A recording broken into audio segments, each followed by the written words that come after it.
వృచ్చికం వారికి గనక చూసుకున్నట్లయితే ప్రధానంగా ఇక్కడ వృచ్చిక లగ్నము లేదా వృచ్చిక రాశి వారికి 9వ స్థానంలో అంటే భాగ్యభావంలో గురువు, శుక్రుడు, బుధుడు ఈ 3 గ్రహాలు కలిసి ఉంటున్నాయి. భాగ్యంలో శుభగ్రహాలు కలిసి ఉండడం ఒక రకంగా చాలా మంచిది చెప్పాలండి. మరియు దీంతో పాటు చతుర్థ రాహు, దశమంలో కేతువు, మరియు అదేవిధంగా పంచమ స్థానంలో శని, అలాగే మనకి ఈ యొక్క కుజుడు కూడా 7వ స్థానంలోకి వెళ్తున్నాడు. ఈ యొక్క గ్రహస్థితిని అనుసరించి మీకు ఎలా ఉండబోతుంది, ఏ దేవత ఆరాధన చేయాలి, ఎటువంటి విషయాల పట్ల మీరు జాగ్రత్త వహించాలి అనేటువంటి అంశాలు చెప్తుంది నేనైనప్పటికీ చెప్పిస్తుంది సాక్షాత్ లలిత అమ్మవారిగా భావిస్తూ. వృచ్చికం వారికి సర్వసాధారణంగా కాస్త పట్టుదల కూడా ఎక్కువగా ఉంటుంది, కాంపిటీషన్గా ఎక్కువగా ఫీల్ అవుతుంటారు. అయితే ఇప్పుడు ఎప్పుడైతే మీకు 12వ స్థానాధిపతి శుక్రుడు కూడా వెళ్ళి భాగ్యస్థానంలో కూర్చోవడము, మరియు అదేవిధంగా అష్టమాధిపతి కూడా వచ్చి భాగ్యభావంలో కూర్చున్నాడు, ఇది ఇచ్చేటువంటి రిజల్ట్ ఏమిటి అని చూసుకున్నట్లయితే కొంచెం పెద్ద మొత్తంలో మీకు ఏదైతే మనీ రావాలనుకుంటున్నారో అవి అనుకూలించడం, విదేశాలకు వెళ్ళి అక్కడ ఏదైనా మీరు చదువుదాం అనుకుంటున్నారు, లేకపోతే విదేశాలకు వెళ్ళి అక్కడ మీరు బాగా ఇంప్రూవ్ అవ్వాలనుకుంటున్నారు, అప్పుడు ఏమవుతుంది అంటే మీకు విదేశాలకు వెళ్ళి ఉన్నత ఉద్యోగం కోసము, పిహెచ్డీస్ చేయడానికి, రీసెర్చ్ రిలేటెడ్ సంబంధించినటువంటి విషయాల్లో ఉన్నత స్థానాల్లో ఉండి అక్కడ మీరు ఉన్నతమైనటువంటి విద్యా సంబంధించిన విషయంలో చేసేటువంటి రీసెర్చెస్ ఏవైతే ఉంటాయో అవి చక్కగా అనుకూలిస్తాయి, అందులో ఎటువంటి సందేహం లేదు, గుర్తుపెట్టుకోండి. అలాగే మరొక విషయం ఏంటంటే ఇక్కడ గమనించినట్లయితే ఈ భాగ్యభావంలో ఉండేటువంటి గ్రహాలు కొద్దిగా మీకు ఉన్నత విద్య, మంచి గురువులు లభించడము, అదేవిధంగా కొంతమంది చూడండి మొదటి వివాహం విషయంలో ఏదో డిస్ప్యూట్స్ ఏదో ఈ మొత్తం మీద విడిపోయి ఎంత బాగున్నా అసలు అవతల వాళ్ళు ఎంత బాగున్నా కొన్ని కారణాల వల్ల మీ జాతక చక్రంలో ఉండే కొన్ని యోగాల వల్ల 2వ వివాహం జరుగుతుంది. అలాగా 2వ వివాహ సంబంధించినటువంటి విషయంలో మీకు ఎక్కువ ఇబ్బందులు కలుగుతున్నాయి, అంటే 2వ వివాహం కోసం చేస్తున్న ప్రయత్నాలు సఫలీకృతం అవ్వట్లేదు అనుకునేటువంటి వారికి ఇక్కడ సఫలీకృతం అవ్వడానికి అనుకూలిస్తుంది, గుర్తుపెట్టుకోండి. అదేవిధంగా గతంలో తీసుకున్న నిర్ణయాలు, అది షేర్ మార్కెట్ అనుకోండి, ఇన్వెస్ట్మెంట్స్ అనుకోండి, అటువంటి విషయాల్లో పడినటువంటి రాంగ్ స్టెప్స్ ఇప్పుడు సరి చేసుకోవడానికి ఈ యొక్క 3 గ్రహాల యొక్క కలయిక మీకు అనుకూలిస్తుంది. విదేశాల్లో పిఆర్, పర్మనెంట్ రెసిడెన్సీ రావడానికి కానీ, గ్రీన్ కార్డ్ హోల్డర్స్ అవ్వడానికి కానీ చాలా చక్కగా యోగిస్తుంది. కాకపోతే ఉద్యోగం విషయంలో మార్పులు ఖచ్చితంగా చూపిస్తున్నాయి. కాస్త గణపతి ఆరాధన చేసుకున్నట్లయితే ఉద్యోగ సంబంధించిన విషయంలో ఇబ్బంది అనేటువంటిది ఉండదు. కాస్త పార్ట్నర్స్తో, జీవిత భాగస్వామితో కొంత ఘర్షణ యోగం కూడా ఉంటుంది.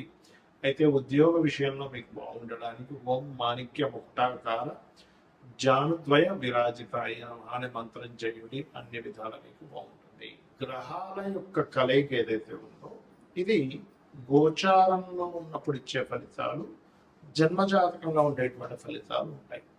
మనకి లగ్నం నుంచి 12 భావాల్లో అంటే లగ్నము, ధనస్థానము, పరాక్రమ స్థానము అంటే సిబ్లింగ్ స్థానము, చతుర్థం అంటే గృహస్థానము, సంతాన స్థానము, రుణరోగ శత్రుస్థానము, వివాహము, జీవిత భాగస్వామి స్థానము, ఆకస్మిక సంఘటనలు, తండ్రి, ఉన్నత విద్యలు, అదేవిధంగా వృత్తి, వ్యాపారాలు, లాభాలు, ఇన్వెస్ట్మెంట్స్, ఈ స్థానాల్లో శుభగ్రహాలు కలిసి ఉన్నాయో పాపగ్రహాలు కలిసి ఉన్నాయా అనేటువంటి చూడాలి. ఎందుకంటే ఇప్పుడు మనకి గోచారంలో వచ్చినటువంటివి ఏంటంటే ఇది కాలంలో అనుకూలించడం వల్ల, అంటే గవర్నమెంట్ ఏదో ఒక స్కీమ్ పెట్టింది, లేకపోతే ఒక బట్టల షాప్ వాడు స్కీమ్ పెట్టాడు, పర్మనెంట్గా 365 రోజులు స్కీమ్ పెట్టక ఒక సీజన్ అంటాడు, ఈ మాసంలో ఈ ఆషాఢ మాసం సేల్ అంటాడు. అలాగా గోచారంలో ఉండే గ్రహాలు ఏంటంటే ఫలానా సమయంలో ఇప్పుడు వరకు మనం చెప్పుకున్నాం గురువు, శుక్రుడు, బుధుడు కలిసి ఉన్నది మీ భావం నుంచి, మీ లగ్నం నుంచి ఈ స్థానంలో ఉన్నాడు కాబట్టి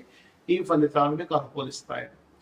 కానీ దీనికంటే ముఖ్యంగా మీ జన్మ జాతకంలో ఒక గ్రహం ఒక రాశిలో ఉన్నందుకు ఒక ఫలితం ఇస్తుంది, ఒక నక్షత్రంలో ఉన్నందుకు ఒక యోగాన్ని కలిగి ఉంటుంది.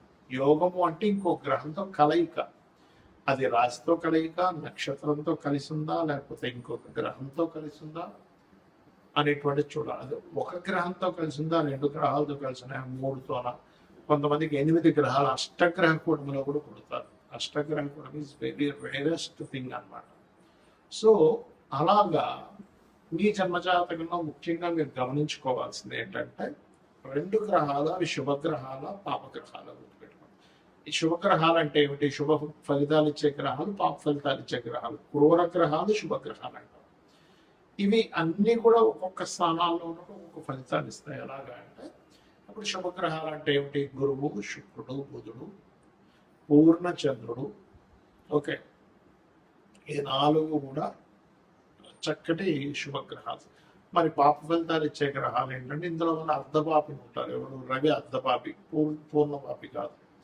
అదేవిధంగా క్షీణచంద్రుడు పాపి అవుతాడు, పూర్ణచంద్రుడు శుభుడు అవుతాడు. అలాగే పాడైపోయినటువంటి గ్రహం ఏదైనా పాపి అవుతుంది. అంటే ఏంటి? నీచంలో ఉంది, పాపగ్రహాల మధ్యలో ఉంది, అది శుభగ్రహం కూడా పాప ఫలితాలు ఇస్తుంది. అయితే అందులో ప్రధానంగా మనం తీసుకోవాల్సింది రాహువు, కేతువు, శని, కుజ. ఈ 4 ప్రధానంగా పాపగ్రహాలు. రవి అర్ధపాపి అవుతూ ఉంటాడు. సిచ్యువేషన్స్ బట్టి గ్రహాలు మారిపోతుంటాయి. అయితే ఇక్కడ మీరు అర్థం చేసుకోవాల్సింది, శుభగ్రహాలు మీకు కంప్లీట్గా మీ యొక్క లగ్నం నుంచి, లగ్నంలో కానీ, ధనస్థానం అంటే 2వ స్థానంలో కానీ, 4లో కానీ, 5లో కానీ, 7వ భావంలో కానీ, అదేవిధంగా మీకు లాభభావంలో కానీ శుభగ్రహాలు కలయిక మంచి ఫలితాలను ఇస్తుంది. గుర్తుపెట్టుకోండి. దీంతో పాటు పోర్ట్ఫోలియో కూడా చూడాలి. మరి క్రూర గ్రహాలు ఏమిటంటే ఇవి కూడా మంచి ఫలితాలు ఇస్తాయి. ఎక్కడ ఇస్తాయని చెప్తాను. 3వ భావంలో అంటే పరాక్రమం. మీకు ధైర్యంగా ఒక పని చేయాలంటే క్రూర గ్రహాలు కలయిక ఉండాలి. అంటే ఏమిటంటే రవి కుజులు కావచ్చు, శని కుజులు కావచ్చు, అదేవిధంగా మనకి కుజుడు రాహు కావచ్చు, కుజుడు రవి కావచ్చు. ఇలా ఇప్పుడు నేను చెప్పినటువంటి గ్రహాలు ఏవైతే రాహువు, కేతువు, కుజుడు, రవి అండ్ పాప ఫలితం, పాప సంబంధం కలిగిన గ్రహం, ఇవి ఏం చేస్తాయంటే వెరీ క్లియర్గా ఇవి మీకు 3లో ఉన్న, 6వ భావంలో ఉన్న, 3లో ఉంటే పరాక్రమాన్ని ఇస్తుంది, ధైర్యంగా ఒక స్టెప్ తీసుకోవడానికి ఇస్తుంది. 6వ భావంలో ఉంటే శత్రువు నిలబడలేడు మీ ముందు, గుర్తుపెట్టుకోండి.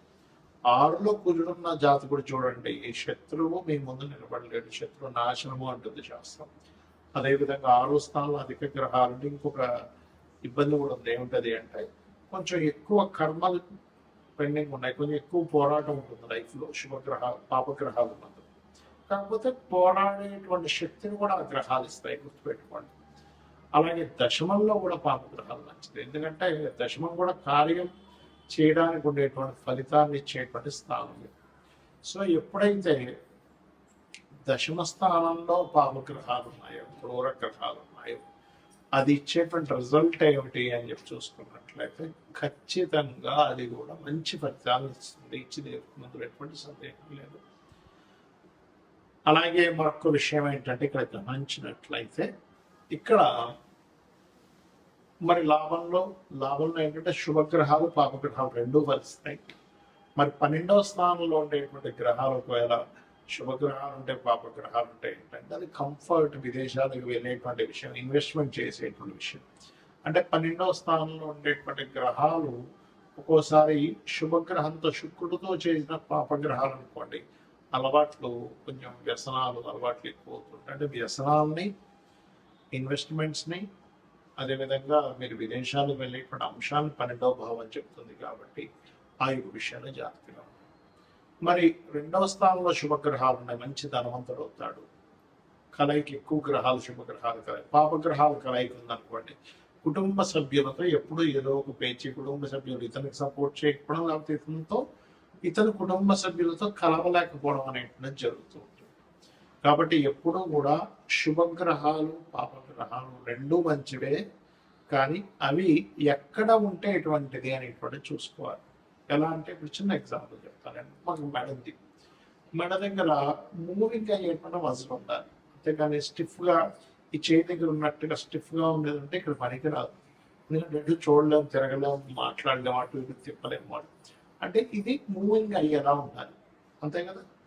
కాళ్ళకి, మోకాళ్ళ దగ్గర మూవ్ అవ్వాలి, కానీ కింద కాళ్ళు, పై భాగం తొడ దగ్గర మూమెంట్ ఉండకూడదు. ఎందుకంటే అక్కడ ఉంటే మనిషి నిలబడలేడు. అంటే మన యొక్క శరీర భాగాలలో ఎక్కడ మీకు బెండ్ అవ్వాలి, ఎక్కడ బెండ్ అవ్వకూడదు అనేటువంటి సిస్టమ్ ఎలా అయితే భగవంతుడు క్రియేట్ చేశాడో, గ్రహాలు కూడా పరాక్రమం ఉండాలా వద్దంటే ఉండాలి. అప్పుడు 3వ గ్రహంలో పాపగ్రహాలు ఉండాలి. శత్రువుపై జయం ఉండాలా లేదా కాంపిటేటివ్గా తీసుకోవాలి లేదా కాంపిటీషన్గా ఫీల్ అవ్వాలా లేదా అంటే 6వ భావంలో పాపగ్రహాలు ఉండాలి. అది చాలా మంచిది. మరి ఎటువంటి ఒడిదుడుకులు వస్తున్నా నేను కెరీర్లో నిలబడాలంటే దశమంలో పాపగ్రహాలు ఉండాలి. అయితే సహజంగా ఈ పాపగ్రహాలు 3, 6, 12 దశమ స్థానాల్లో ఉంటే చాలా మంచిది, లాభస్థానంలో ఉంటే కూడా మంచిదే. కానీ శుభగ్రహాల ప్లేస్లో శుభుడు, పాపగ్రహాల ప్లేస్లో పాపలు ఉన్నప్పటికీ కూడా పోర్ట్ఫోలియోస్ అంటాయి. అంటే ఏమిటి, ఆ పాపగ్రహాలు మీకు అక్కడ మంచిని ఇస్తుందా లేకపోతే ఇబ్బంది ఇస్తుందా అంటే ఎలాగా. 6లో పాపగ్రహాలు ఉన్నాయండి కానీ అది ఎప్పుడు ఏదో ఒక కోర్టు కేసుని గొడవలనే చూపిస్తుంది అనుకోండి, అది ఇంకా పెద్ద తలనొప్పి కదా. అందుకని మీరు ఏం చేయాలి, ఎక్కువగా మీకు గొడవలు అవుతున్నాయి 6లో ఉండే పాపగ్రహాలకు సంబంధించిన దానం ఇవ్వండి. ఎందుకంటే పూర్వజన్మ కర్మస్థానాధిపతి 6వ స్థానం. అంటే మీ డైలీ లైఫ్ ఎలా ఉంటుందని చెప్పేది 6వ భావము. గొడవలు అవుతున్నాయి, అప్పులు అవుతున్నాయి, ఎప్పుడు ఏదో ఒక ఘర్షణ ఉంటుంది నా లైఫ్లో అన్నప్పుడు మీ లగ్నం నుంచి, అంటే మీరు మేషం నుంచి మీనం వరకు ఏ లగ్నమో తెలుసుకొని అక్కడ నుంచి 6వ స్థానంలో ఉండే గ్రహాలకు దానం ఇవ్వండి. 5వ భావంలో ఉండే గ్రహానికి సంబంధించిన మంత్రం చేసుకోండి. అన్ని విధాలు మీకు బాగుంటుంది. శ్రీమాత్రేయ నమః.